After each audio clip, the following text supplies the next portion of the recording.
Welcome to Ukraine. Let's not get ahead of ourselves now. Let's back it up and explain to you why we're here and what we're doing.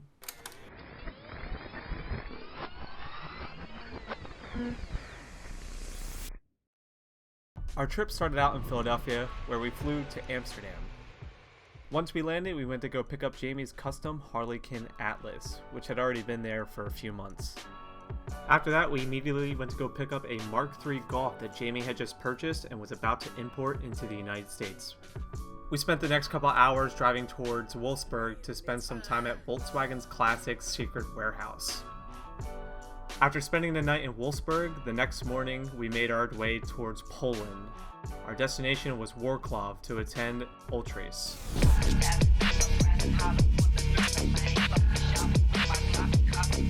an automotive and stance culture event that the Atlas would be showing in. After the show, we had a 4-hour drive ahead of us to make it to the Ukraine border before it got too late. We quickly made our way east towards Ukraine, making our final stop in Poland for food and some gas before hitting the border. So now you're all caught up. Let's continue with the video. Welcome to Ukraine. I say that with a heavy heart because we would love to be visiting our Volkswagen friends and going to happy times, but unfortunately almost 4 months in, Ukraine is still at war, and I've had some people message me, and we were at a really nice car show in Poland yesterday, and it's only 4 hours 30 minutes to the border of Ukraine, and it just felt like we got to do something. And so that something is, I've set a target of about $5,000 for us to try and fill the Atlas full of things to go and donate. And we've got some Volkswagen owning friends in Lviv, and right now we have $1,000 worth of goodies in the bag. Toiletries, personal items, food that they requested. Our friends are males between 18 and 60, and they're not allowed to leave the country. And so eventually we just decided, you know what, we've got the Atlas, we're just gonna drive it to meet them at a donation warehouse. And then the Volkswagen group just reopened their factory in Ukraine, which is amazing. People are trying to continue life, continue to be productive, continue to thrive as best they can in the face of adversity. And so we're hoping to drive 4 or 5 hours across Ukraine and go to visit that factory where families and children are literally living in the factory right now. So we're not here to talk about our visit as much as what's going on here, and to just remind people that this country is at war and it's part of Europe, and it's atrocious, and people are getting affected by this every single day. I don't think we're going to make a big difference, but whatever the heck we can do, and we're only 4.5 hours. That's from the distance from Philadelphia to Pittsburgh. That's how far away we were from the border, and we've just cleared customs, and this is it. We're 17 minutes away from Lviv, so let's do it. Let's go make some donations and see what we can do.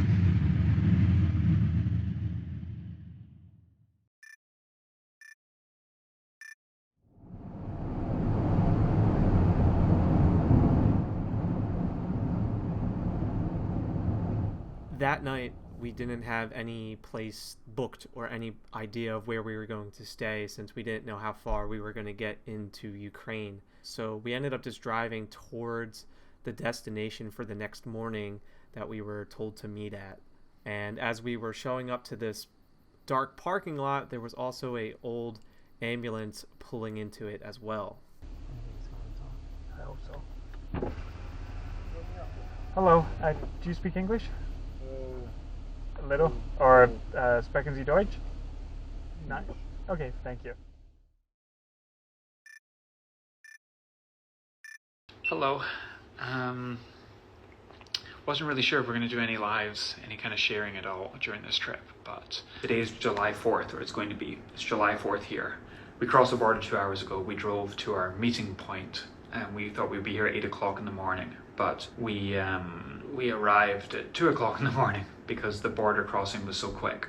And there was an old ambulance outside, and Andres was driving it, and he said immediately, "Can you help me? Will you come to Kharkiv? Will you come to the front line?" And I said, "We just got here and we have a schedule, but going to the Far East was, to the East was not the plan, and it still is not."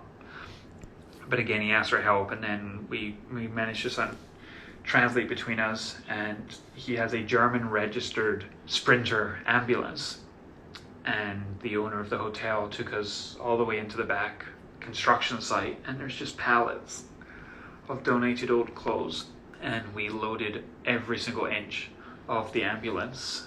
And Andre asked for one thing.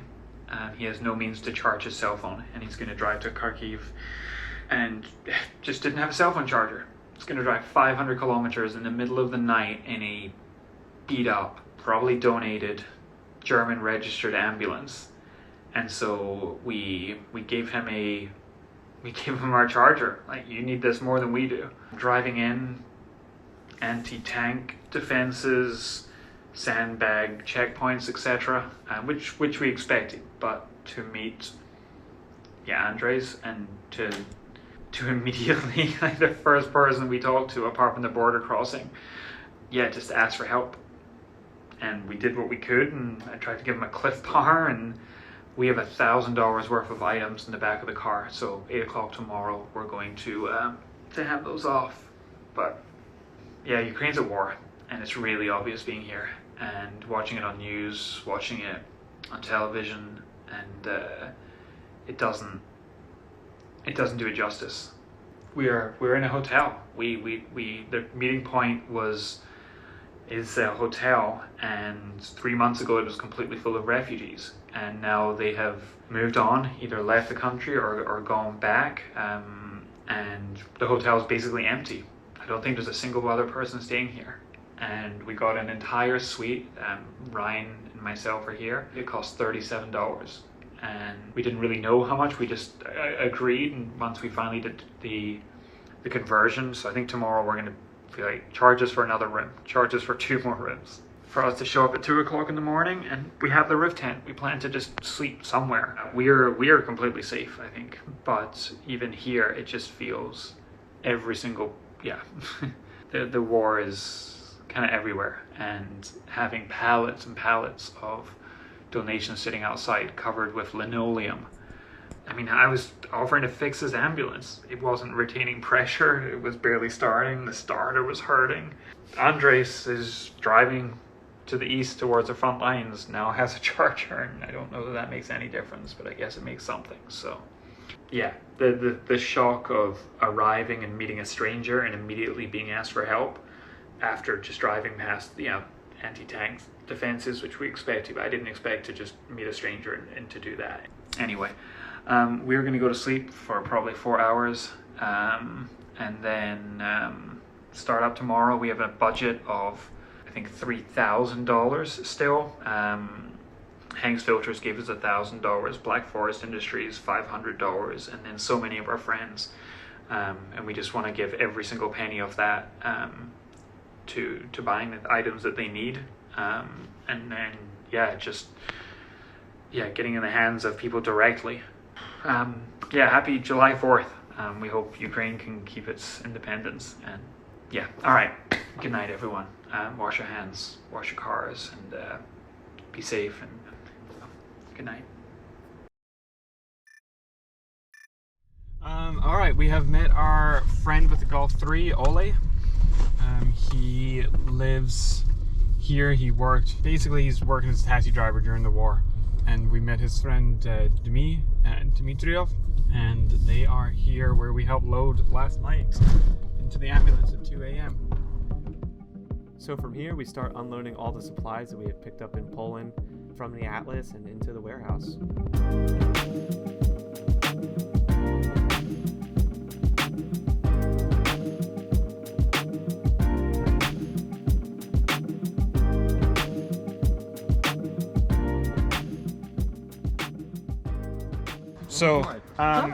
So yeah, lots of stuff from America, which is wild, like seeing Lowe's boxes. I think Lowe's is only in the US. Little packets of ramen, which they're saying is good because it's individual serving size. When it's a big bag of rice, it's a little more difficult to distribute to the soldiers. But yeah, because Kirkland, so speaking of Costco and BJ's, etc.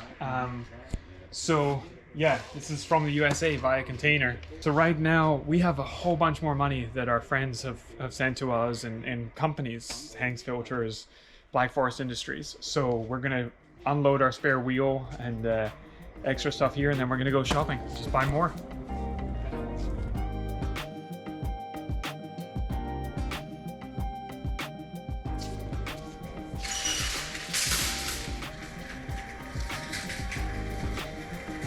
This is $1,000 of shampoo.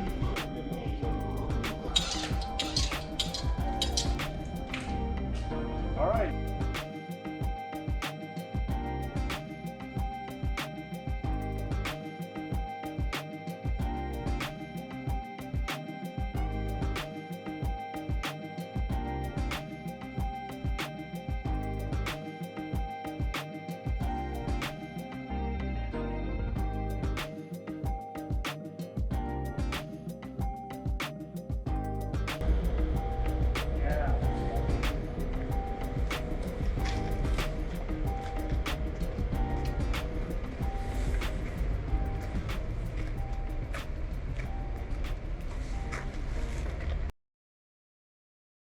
After that, we headed back to the warehouse to unload the second round of supplies.